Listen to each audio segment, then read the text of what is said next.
네, 오피스텔도 그렇고요. 도시형 생활주택 같은 투자형 부동산 시장이 얼어붙고 있습니다. 자, 신규 사업은 물론이고 또 분양권 시장에는 마이너스 프리미엄, 일명 마피라고 한다고 하는데요. 이 마피 물건이 쏟아지고 있습니다. 부동산 시장 경색이 가중될 수 있다 이런 우려까지 나오고 있는 상황입니다. 이와 관련된 내용을 김대호 경제학 박사와 짚어보겠습니다. 어서 오십시오. 네, 반갑습니다. 예.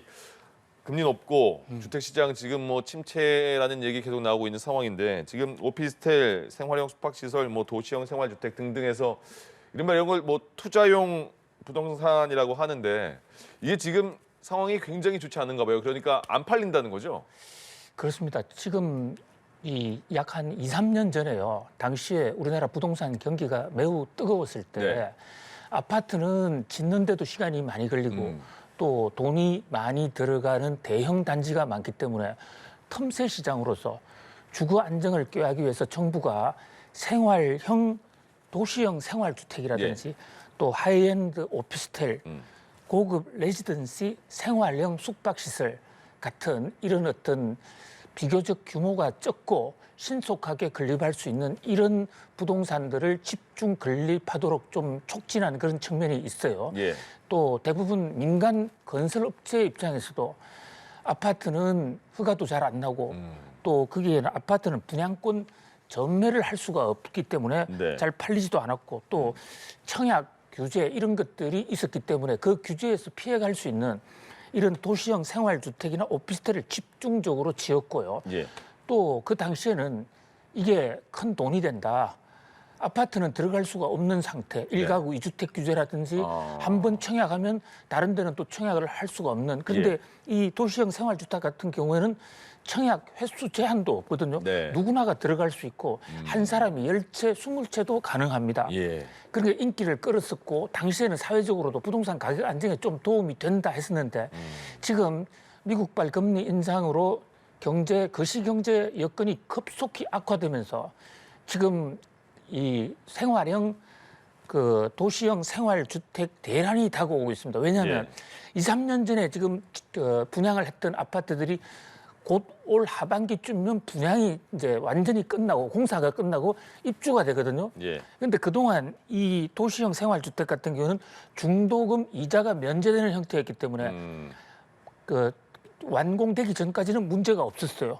근데 이제 막상 입주 시점이 되면 만약에 새로운 어떤 입주자를 구하지 못한다면 부도가 날 수가 있지 않습니까? 네. 개인도 부도가 날 수가 있고 또 건설업체 입장에서는 미분양이 되면 팔지 못해서 회사가 그렇죠. 부도가 날 수가 있는데 예. 그런 도시형 생활주택 어떤 부도 공포가 지금 서서히 다가오고 있는데 지금 말씀하신 대로 마이너스 피 보통은 분양 아파트를 분양받으면 예.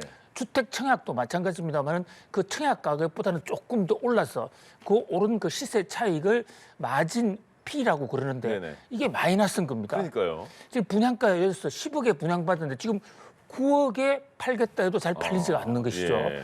그러다 보니까 이 만약에 부동산 경기가 회복되지 않는다 그러면 예. 도시형 생활주택, 오피스텔 등에 대란이 올 수도 있다. 그럼 부동산 시장에 또 하나의 내관이 서서히 다가오고 있다 이렇게 볼 수가 있습니다. 그러니까요. 그러니까 분양도 연기가 되는 것 같고 사업을 시작하려다가 지금 상황이 너무 안 좋으니까 사업을 못하겠다 접는 상황도 생길 수 있고요. 그리고 또 하나가 이제 입주가 안 돼서 그러니까 팔리지가 않으면 부동산 PF 프로젝트 파이낸싱 거기도 금융권에서 돈을 많이 빌려줬을 텐데 그게 돈이 돌지 않는 거잖아요. 그렇습니다. 예. 지금 제일 걱정이 바로 잘 지적해 주신 대로 PF라고 그런 프로젝트 파이낸싱이라는 건데요. 예. 이 주택을 짓기 위해서 도시형 생활주택, 오피스텔 이걸 짓기 위해서 당장에 돈이 없으니까 돈을 끌어오게 됩니다. 끌어오는데 담보도 없기 때문에 프로젝트 파이낸싱이라는 방법으로 비싼 이자를 주고 이 뭐 AB 그 채권이라든지 그런 고금리 상품으로 돈을 끌어왔습니다. 예. 그래서 집을 짓고 있는데 그게 계획대로 분양이 안 된다고 그러면 그 이자를 그대로 건설사들이 이제 안게 되고 건설사들이 제때 못 갚아주면 그 돈을 빌려준 가장 많이 이 PF 대출에 돈을 빌려준 것은 정권사들이에요. 네. 그래서 정권사들 입장에서는 돈을 제때 못 받아서 소위 부실 채권이 돼버리면 금융 불안이 올 수도 있다. 예. 이런 면에서 부동산 문제는 단순하게 입주자나 무슨 수분양자만의 문제가 아니라 우리나라 금융 시스템의 문제로까지 비화될 수도 있다. 예. 그런 면에서 좀 세심한 관리가 필요한 그런 상황으로 몰려가고 있습니다. 근데 지금 근데 그 사려고 해도 아직은 불안하고 매력을 좀 더 기다리는 사람들이 많은 거잖아요. 지금 시장 상황이요. 그렇습니다. 예. 지금 서로 살 능력이 좀 된다 하더라도 예. 과연 지금이 저점일까? 그러니까요. 좀 더 기다리면 저점이 있는데 지금 굳이 살 필요가 있느냐? 예. 그런 생각 때문에 지금 수요가 없어서 거래 절벽이 일어나고 있는 이런 상황이고요. 네. 또 그 부동산이 활성화되었을 때, 부동산이 과열됐을 때 여러 채를 산 사람이라든지 자기 능력 없이 금융을 레버리지를 이렇게 샀던 사람들 입장에서는 그것을 지금 싼 값이라도 내놓지 않으면 부도가 나는 상황이거든요. 네네. 그런 면에서 지금 이제 고민이 상당히 깊어져 가고 있다 이렇게 예. 볼 수 있겠습니다. 그렇군요. 다음은 그 은행들 요새 윤석열 대통령도 직접 나서서 돈잔치 하고 있다 이렇게 말을 했습니다. 은행들의 성과급 높다, 퇴직금 많이 준다 이것 때문에 비난을 좀 많이 받았잖아요. 지금 우리는 말씀하신 고금리 때문에 굉장히 서민들이 힘들어하고 있는 상황인데 반대로 간다 이거죠. 그래서 금융감독이 5대 시중은행 과점 체제 깨겠다, 완전 경쟁 체제로 바꾸겠다 이렇게 말했는데 이거는 어떤 변화예요? 그렇습니다. 은행이 예. 스스로 경영 혁신을 통해서 영업을 잘해서 수익을 높였다면 그게 대해서는 오히려 우리가 찬사를 보내고 네. 훌륭하다 이렇게 높이 평가를 해야 될 것입니다.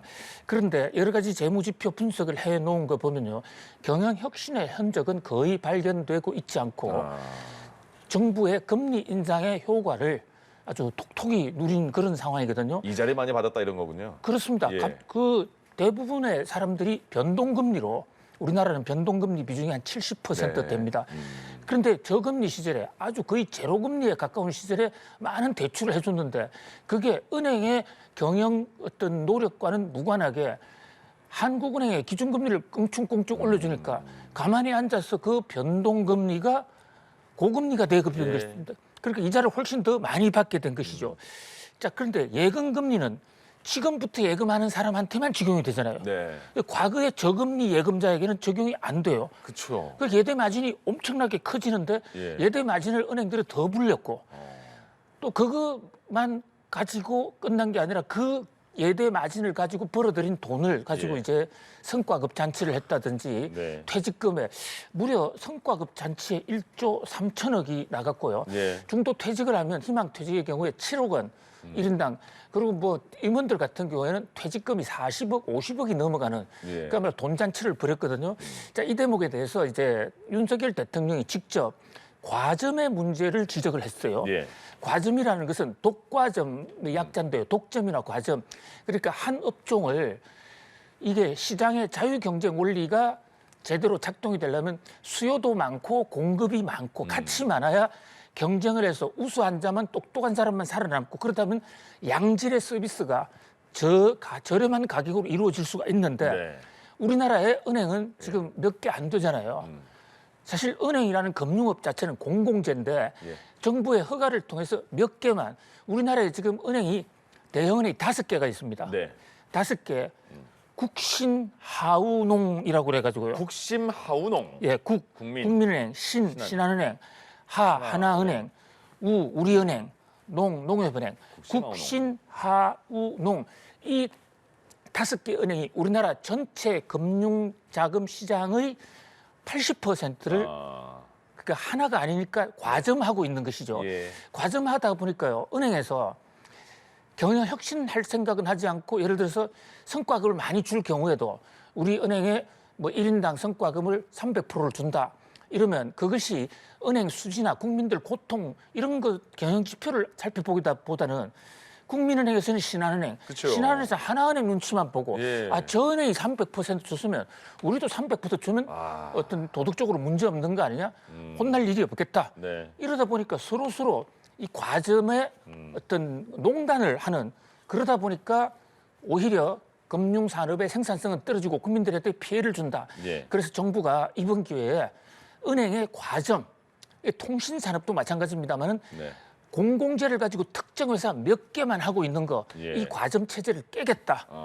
뭐 이런 사실 중대한 선언을 했다고 볼 수 있습니다. 그럼 그 방식도 궁금하고 또 금융당국이 거기에 대해서 영국의 예를 많이 참고한다는 그 기사가 있던데 왜 그런 거예요? 그렇습니다. 혹시 아담 스미스라고 예, 들어보셨는지요? 그냥 예전에 그냥 이름만 안 해요. 예, 제가. 아담 스미스 경제학의 아버지죠. 예.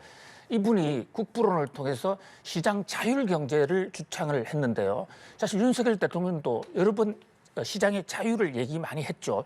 일부 이제 그 시장주의자들은 이 바로 아담 스미스 이론에 입각해가지고 정부가 왜 규제를 하느냐? 나설 필요 없다. 모든 것은 자유에 맡겨야 보이지 않는 손이 작동하고 예. 시장이 잘 된다 이렇게 해왔는데 사실은 올해가 아담 스미스 탄생 300주년입니다. 네. 그 아담 스미스의 국부론이나 도덕 감정론이라는 책을 자세히 들여다보면 아담 스미스가 말하는 자유는 자유 방임이 아닙니다. 그러니까 독점, 과점 이런 거 없애야 그래야 자유가 된다는 것입니다. 예. 그런데 지금 우리나라는 과점인데 과점이 되다 보니까 사실상 독점에 피해가 나타나는 거죠. 영국의 경우는 브렉시트 이후에 영국이 사실 지금 자본주의 사회의 금융의 본산이지 않습니까?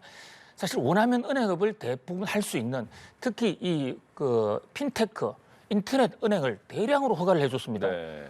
우리나라는 어떤 면에서는 인터넷이나 핀테크가 더 발전한 나라라고 볼 수 있지 않습니까?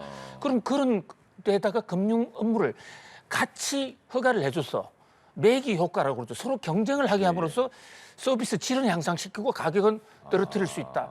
영국에서는 이것을 챌린지 뱅크라고 그래서 요즘 상당히 선풍을 일으키고 있거든요. 네. 미국은 뭐 그 전부터 은행 허가 설립이 우리보다 훨씬 더 자유로웠고요. 그런 면에서 시장 원리를 그대로 존중하되 과점 체제를 경쟁 체제로 돌림으로써 자유를 통한 생산성 향상과 금리 부담을 완화해 보겠다는 이런 정부의 의지라고 볼 수 있겠습니다. 그렇군요. 요즘 근데 그 이렇게 그 인터넷으로 할 수 있는 그 금융 업무가 많아지면서 어르신들은 굉장히 힘들어하시더라고요. 이게 네. 적응하기가 너무 힘들어서 그건 교육도 많이 좀 빨리 됐으면 좋겠어요. 그것도요. 예. 경쟁을 많이 시켜놓으면 예.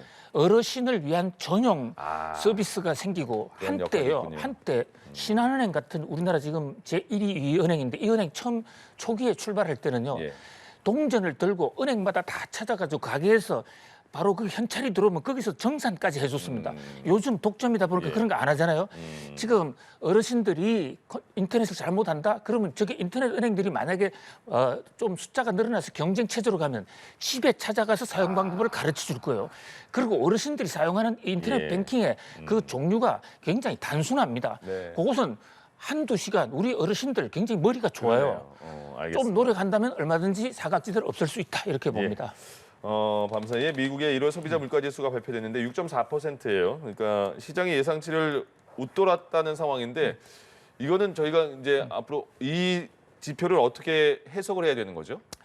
예, 저는 그동안에 물가가 좀 내려가니까 시장에서 이제 물가는 완전히 잡혔다. 이른바 디스인플레라는 어떤 용어까지 내세우면서 네. 그동안 너무 방심하고 낙관한 데 대한 CPI 지수의 저주다, 경고다 이렇게 봅니다. 자, 이게 지금 한때 CPI라는 미국의 소비자 물가 지수 9.1%까지 올라갔는데 이게 뚝뚝뚝 떨어지니까 이제 잡혔다? 이렇게 좀 생각을 했어요. 예. 그런데 이제 이게 물가가 잡히는 게 그렇게 한꺼번에 되지가 않습니다. 네. 우리가 혹시 축구 경기를 하면요. 예. 그 하프라인을 넘어갈 때는 쉽게 넘어갑니다. 네. 왜냐하면 저항 세력 수비수들이 없기 때문에. 그러나 중간에 미들필드로 들어가면 그 앞에서 수비수가 많기 때문에 예. 그때부터는 물가가 잘 안 내려가요. 물가도 마찬가지로 아주 높은 데서 좀 떨어질 때는 펑 떨어질 수 있는데 네. 어느 정도 내려가면 그때부터는 저항을 많이 받을 수 있거든요.